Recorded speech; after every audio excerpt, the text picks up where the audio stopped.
Heavy rain lashed the tarmac of Portland International Airport on the eve of Thanksgiving, 1971. Amidst the holiday rush, a man carrying a black attaché case approached the Northwest Orient Airlines counter. He purchased a one-way ticket to Seattle under the name Dan Cooper, paying in cash. Boarding Flight 305, a Boeing 727, he took seat 18C in the rear of the cabin, blending perfectly into the muted, smoke-filled atmosphere of mid-century commercial travel. He wore a dark business suit, a white shirt, a black clip-on tie, and a trench coat. The man exuded an unsettling calm, a profound stillness that would later define his mythological status. He was polite, entirely unremarkable in his demeanor, and ordered a bourbon and soda as the engines roared to life. This was not the erratic behavior of a desperate fugitive, but the calculated poise of a predator executing a meticulously designed plan. His psychological profile suggested a depth of familiarity with high-pressure environments, maintaining absolute emotional control while initiating one of the most audacious crimes in American history. Shortly after takeoff, the passenger handed a folded note to flight attendant Florence Schaffner. Assuming it was merely a lonely businessman passing his phone number, she dropped it into her purse, unread. The man leaned closer, his voice low and measured, advising her to look at the paper because he had a bomb. Opening his briefcase, he revealed a terrifyingly organized array of red cylinders, heavy wire, and a large battery. The demand was explicit: $200,000 in negotiable American currency, 4 parachutes, and a fuel truck standing by in Seattle. To understand the gravity of this moment, one must examine the era's modus operandi, the established method of operation for aerial crimes.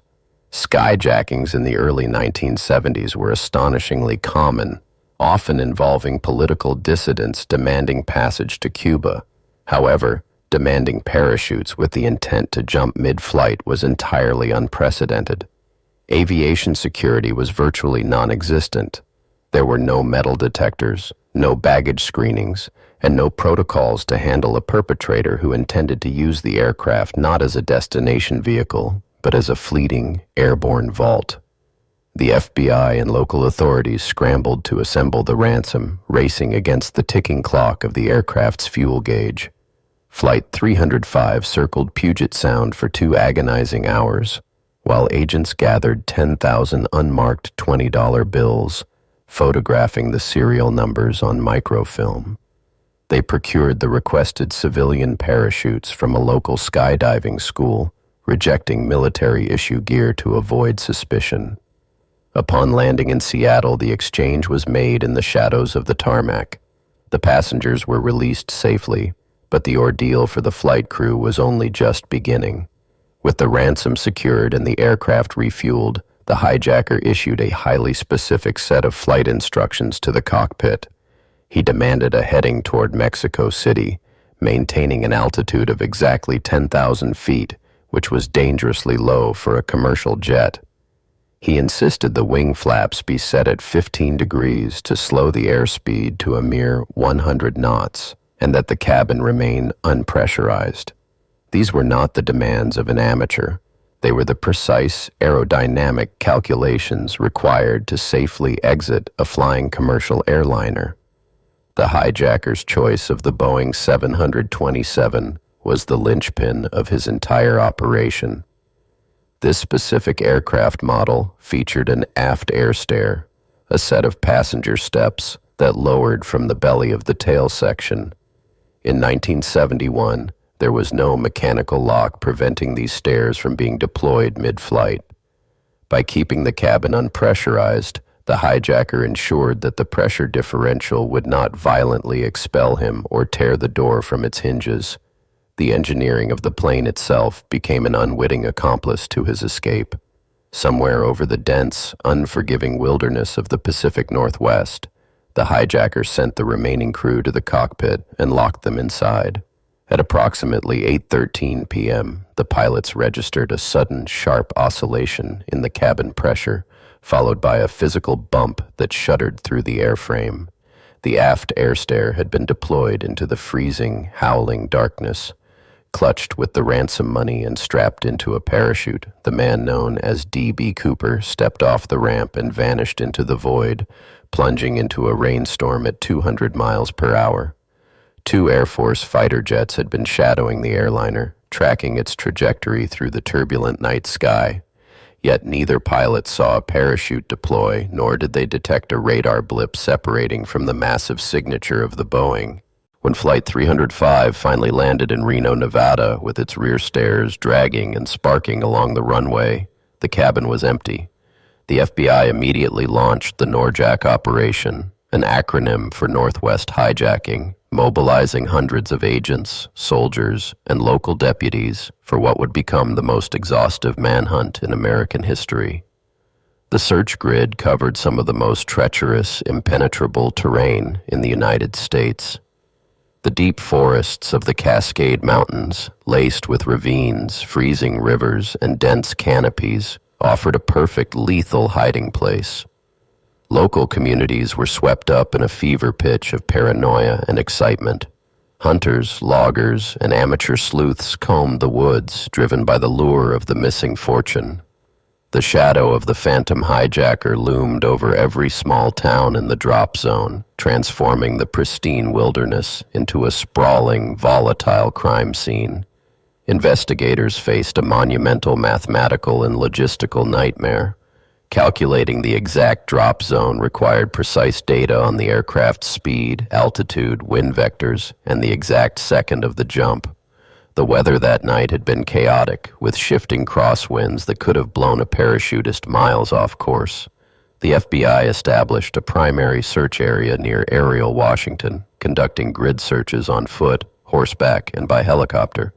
They plumbed the depth of Lake Merwin and scoured the rugged foothills, but the forest yielded absolutely nothing. As the physical trail went cold, behavioral analysts dissected the hijacker's decisions to determine his odds of survival. He had jumped into a freezing rainstorm, wearing only a business suit and a trench coat, into pitch-black mountainous terrain. Furthermore, he had mistakenly selected a non-steerable military parachute for his primary canopy, and his reserve was a dummy chute used for classroom demonstrations, sewn shut. The mens rea, his clear criminal intent, was indisputable, but his apparent lack of specialized survival knowledge suggested a fatal miscalculation. Many agents concluded he simply did not survive the fall. Despite his phantom status, the hijacker left behind crucial physical evidence inside the cabin. Investigators recovered his black clip-on tie, a mother-of-pearl tie clip, and 8 Raleigh cigarette butts from his seat ashtray. In 1971, the concept of DNA profiling was decades away from reality, meaning these items were initially analyzed only for fingerprints and blood typing. The corpus delicti, the concrete evidence of the crime, was robust regarding the hijacking itself, but entirely absent when it came to identifying the perpetrator. The cigarette butts, which could have provided a definitive genetic profile today, were inexplicably lost in the evidence vault over the years. Years later, advancements in electron microscopy allowed investigators to extract microscopic trace elements from the preserved clip-on tie. Scientists discovered particles of unalloyed titanium, bismuth, antimony, and aluminum. In the early 1970s, titanium was a rare, highly specialized metal primarily used in cutting-edge aerospace and chemical manufacturing facilities. This forensic revelation narrowed the suspect pool drastically, suggesting the hijacker was not a rogue military paratrooper, but likely an engineer, a metallurgist, or a manager in a high-tech industrial plant. It was a tantalizing clue that pointed toward a white-collar professional leading a double life. The audacity of the crime triggered an immediate seismic shift in the global aviation industry. To prevent a recurrence, the Federal Aviation Administration mandated the installation of a simple, exterior aerodynamic wedge on all Boeing 727s. This device, forever known as the Cooper vane, physically prevented the aft air stair from being lowered while the aircraft was in flight. The mechanical loophole that had facilitated the perfect getaway was permanently sealed, altering the engineering standards of commercial aircraft worldwide. Beyond mechanical fixes, the incident served as the catalyst for the modern airport security apparatus. Within months, federal regulations required the physical screening of all airline passengers and the inspection of all carry-on baggage. The era of walking off the street and onto a commercial flight with an unexamined briefcase was violently brought to an end. The hijackers' actions forced the legal system to fundamentally reevaluate the balance between passenger convenience and national security, establishing protocols that dictate human movement to this day. The decades that followed saw the FBI investigate over 1,000 viable suspects. They chased down leads ranging from disgruntled aviation employees to career criminals with military backgrounds. One prominent suspect was Richard Floyd McCoy, a Vietnam veteran and avid skydiver who successfully executed a nearly identical hijacking just 5 months later. McCoy demanded $500,000 and bailed out over Utah, but he made crucial errors that led to his rapid arrest and conviction. While McCoy's methods mirrored the original crime, the psychological discrepancies were stark. McCoy was highly agitated during his heist, leaving behind a wealth of physical evidence, including a handwritten note and fingerprints. The FBI concluded that the original hijacker possessed a unique, chilling discipline that copycats simply could not replicate. The Phantom of Flight 305 remained a singular entity, a criminal mastermind whose restraint was just as effective as his audacity.